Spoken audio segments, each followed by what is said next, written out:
And inside that book with that note was a check written to him for $10 million. What? Inside the book was a check, a note written to him for $10 million. Wow. Mulaka gatabo harimo sheke ya miliyoni 10 z'amadolari. Murazuba miliyoni kazivuge muri miliyoni rwose ko murabyumva. 10 z'amadolari izo z'Imana. Yeah. How tragic, right?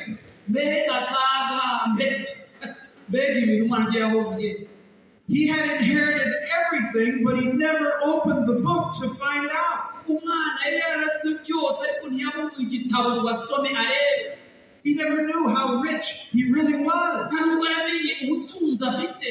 He lived a wasted life in bitterness and anger.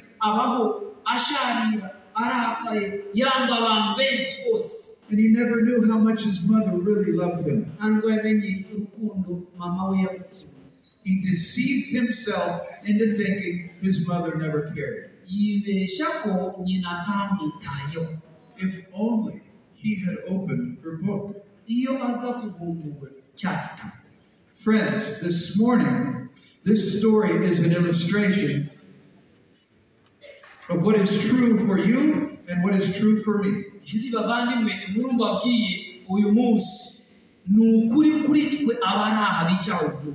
Every one of us has received an inheritance, a treasure so valuable that it cannot even be measured. We are rich beyond anything we can imagine. All we need to do is open this book. This book, God's Word, His letter to us, His love letter to us.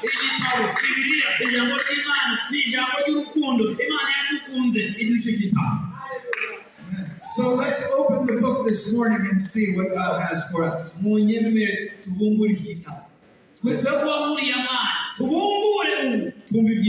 Let's see how rich we really are.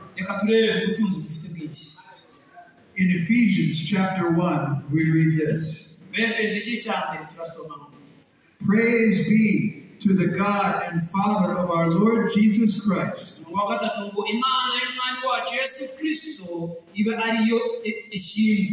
who has blessed us in the heavenly realms with every spiritual blessing in Christ.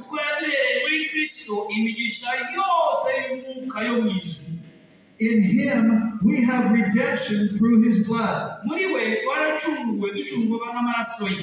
the forgiveness of sins, in accordance with all wisdom and understanding. Friends, God is telling us we are blessed with every spiritual blessing in Christ.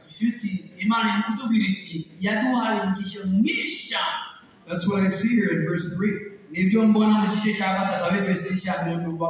Now notice that Paul says we are all blessed. Every one of us who believe in Jesus. And he says we are blessed, not that we will be blessed. We are, right now, we are blessed. So many Christians say, Lord, please bless me. I ask you, Lord, please bless me.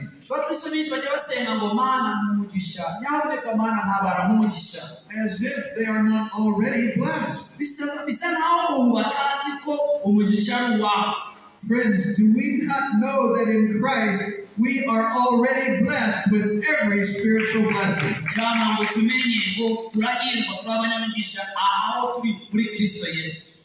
Every, the word every means that God has richly blessed us.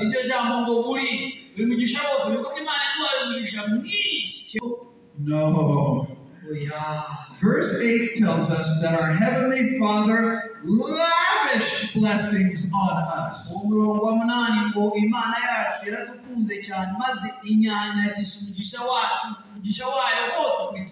out of the riches of God's grace.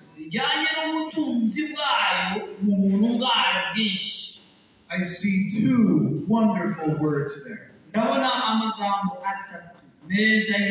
The word riches and the word lavished. Let's talk first about the word riches. Riches here does not mean money. That's not what God is telling us in this passage. If it meant money and material wealth, then most of us, at least many of us, would say, I don't think I'm blessed. We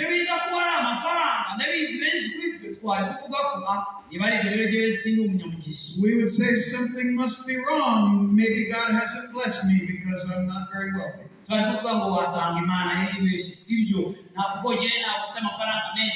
But Jesus did not say, blessed are those who have lots and lots of money. What did he say? He said that we are rich because we have been lavished with every spiritual blessing.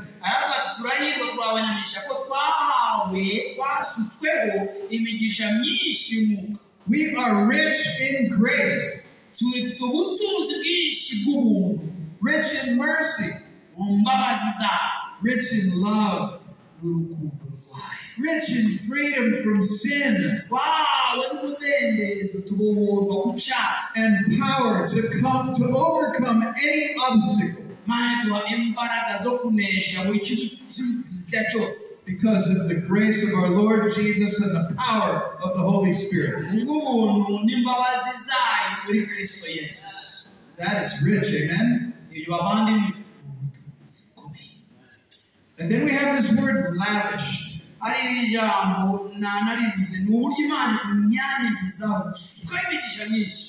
The word lavished, when Paul wrote it in Greek, it means superabundance.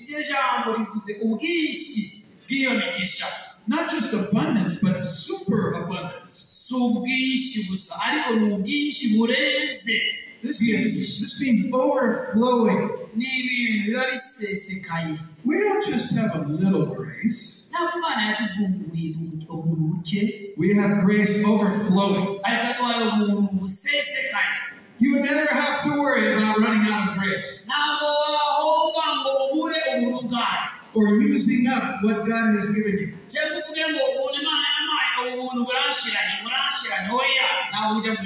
God's grace never runs out. You have a superabundance of grace. And we have enough grace to share with others. Yes. So we are rich with every spiritual blessing.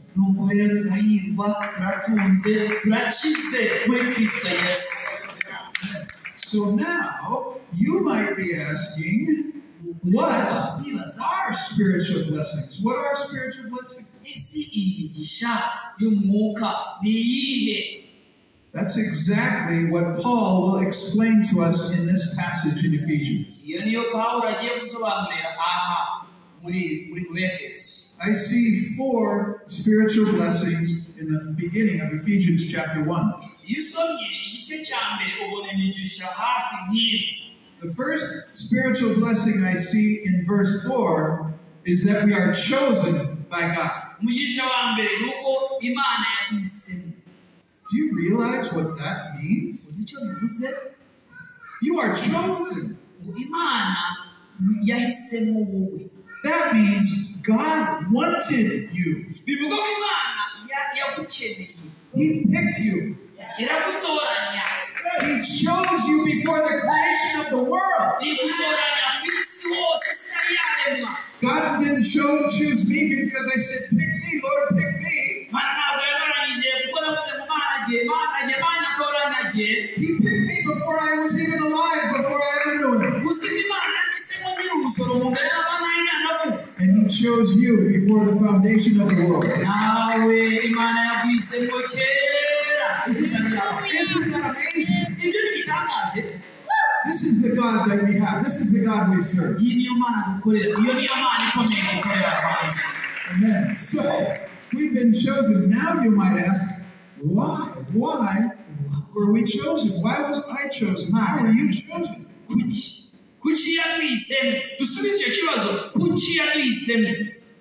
Our passage this morning gives us two answers to that question. Ephesians chapter 1 verse 4 says that we were chosen by God to be holy and blameless in His sight.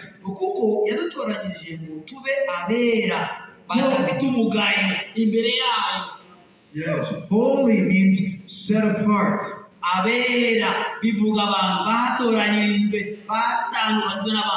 We are set apart by Him and for Him.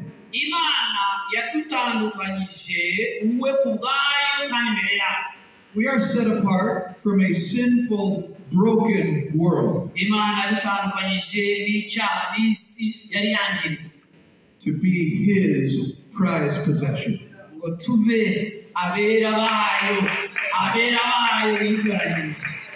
And He chose us to be blameless before Him. Blameless. Before we came to faith in Jesus, none of us were blameless. The Bible says we were dead in our transgressions and sins, every one of us.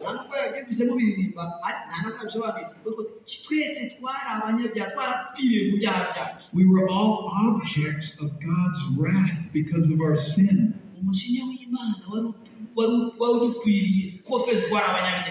So none of us deserve to be chosen. He chose us because of His grace.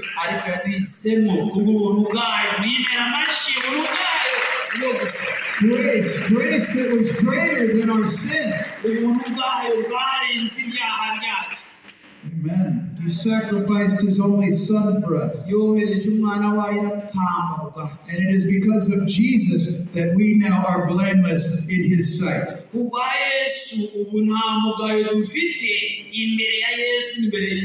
Do you know that because of Jesus, you, my friend, stand blameless in the sight of a holy God?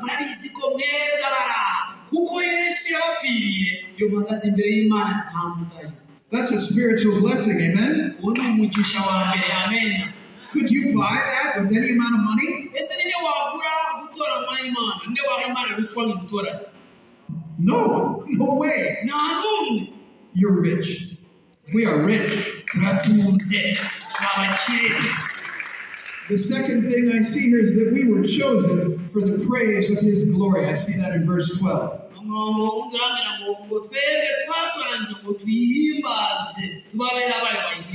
We praise God together in worship on Sunday. And that is good. But let your whole life be a life of praise to God.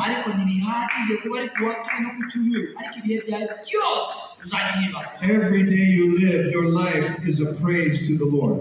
Amen. For His glory. Now let me say this. When we worship for an audience of one. We worship for God's glory. Everything we do, all we sing, all that is from our hearts is all for God's glory. And it is so good to praise Him. So the second spiritual blessing I see here, Paul tells us that we are adopted in verse 5. Verse 5 of Ephesians 1 says, in love, He predestined us to be adopted as His sons through Jesus Christ.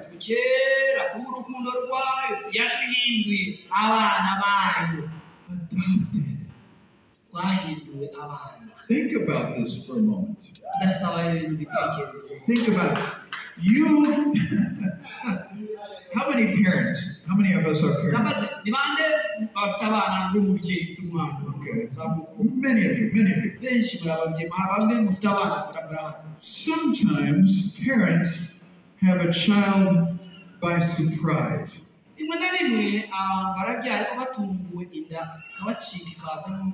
My parents were very young when they married.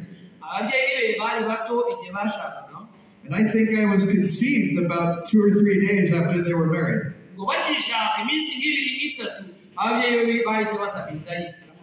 They weren't planning on me, but I came anyway. So parents, we can have a child sometimes by surprise. Nobody adopts someone by surprise.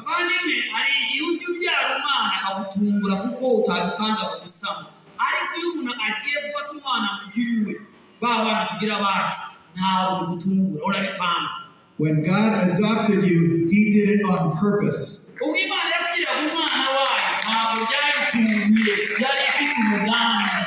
You were purposefully chosen. He wanted you. He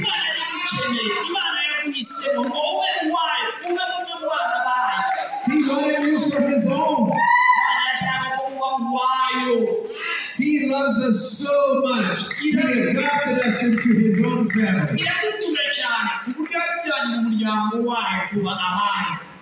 Yes. Amen. And the scripture says, this is interesting. We are adopted as His sons. That's what the Bible says, as His sons. Many people today take offense at using the